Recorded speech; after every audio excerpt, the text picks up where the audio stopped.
ప్రభుత్వ పథకాలను ప్రజల్లోకి తీసుకెళ్లేందుకు అధికారులు ప్రధాన పాత్ర పోషించాలని భూపాలపల్లి ఎమ్మెల్యే గండ్ర సత్యనారాయణరావు అన్నారు.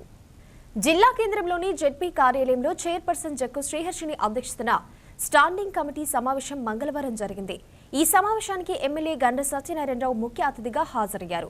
ఈ సందర్భంగా జిల్లాలోని వివిధ శాఖల వారీగా జరుగుతున్న అభివృద్ధి పనులపై సంబంధిత అధికారులు వివరించారు. ఈ సందర్భంగా ఎమ్మెల్యే గండ్ర అధికారులకు పలు సూచనలు చేశారు. ముఖ్యంగా జిల్లాలో వైద్య రంగాన్ని మరింత అభివృద్ధి చేసేలా ప్రణాళికలు రూపొందించాలని అధికారులకు సూచించారు. అలాగే జిల్లాలోని ప్రతి పీహెచ్సీలో రక్త కణాల కౌంటింగ్ మిషన్లు ఏర్పాటు చేయాలని కోరారు.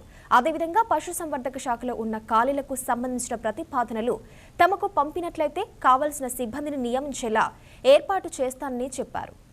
అలాగే అంగన్వాడీ కేంద్రాలకు సంబంధించి ఎన్ని స్వంత భవనాలున్నాయి, ఇంకెన్ని భవనాలు కావాలో ప్రతిపాదనలు పంపాలని కోరారు. ఈ సమావేశంలో జిల్లా assistant collector Umashankar, ZP CEO Vijayalakshmi, జిల్లా అధికారులు, జిల్లాలోని ఆయా మండలాల జెడ్పీటీసీలు పాల్గొన్నారు. హెల్త్ డిపార్ట్మెంట్ గ్రామీణ ప్రాంతాల్లో ఇవి ముఖ్యంగా రైతులకు కానీ పేద ప్రజలకు ఉపయోగపడే విధంగా ఉంది. గ్రామీణ ప్రాంతాల్లో హెల్త్ డిపార్ట్మెంట్ ప్రకారంగా సరైనటువంటి హెల్త్ సెంటర్స్కి బిల్డింగ్ లేక స్థలాలు లేక ఇబ్బంది పడుతున్నాం. ఈరోజు 140 బెడ్డెడ్ హాస్పిటల్లో ఇది ప్రొఫెసర్స్ ఏదైతే డాక్టర్లు ఉన్నారో ఇవన్నీ కూడా వేకెన్సీలు ఉన్నాయి. ఎక్విప్మెంట్ కూడా లేదు, ఎంఆర్ఐ, సిటీ స్కానింగ్ లాంటివి.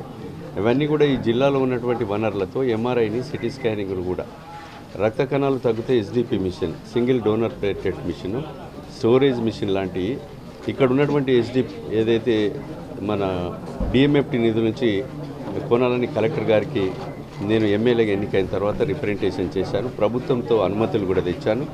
అవి అతి త్వరలో కొనుగోలు చేసి ఇక్కడ ఈ ప్రాంతంలో ఈ జిల్లాలో ఉన్నటువంటి పేద ప్రజలు ఎంఆర్ఐ కొరకు వరంగల్ పోతున్నారు.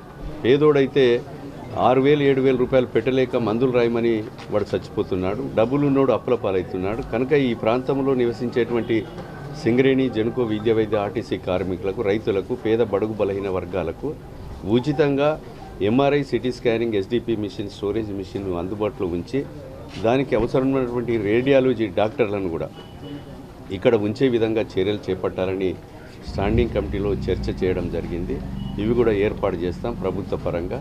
అదేవిధంగా ఈరోజు పశు వైద్యశాలల్లో ఏదైతే మరి హాస్పిటళ్ళల్లో అటెండర్స్ కానీ ఈ ట్రాక్స్ ఏదైతే గూగుల్ అనేసి ఇంగ్లీషన్ వేసేటువంటి వాటినన్నింటినీ కూడా మరి ఏర్పాటు చేయాలనేది ఒక చర్చకు వచ్చింది. తప్పకుండా ఇక్కడ ఉన్నటువంటి నిధులతో ఏర్పాటు చేస్తామని చెప్పడం జరిగింది. ఇవన్నీ కూడా తప్పకుండా చేస్తాం.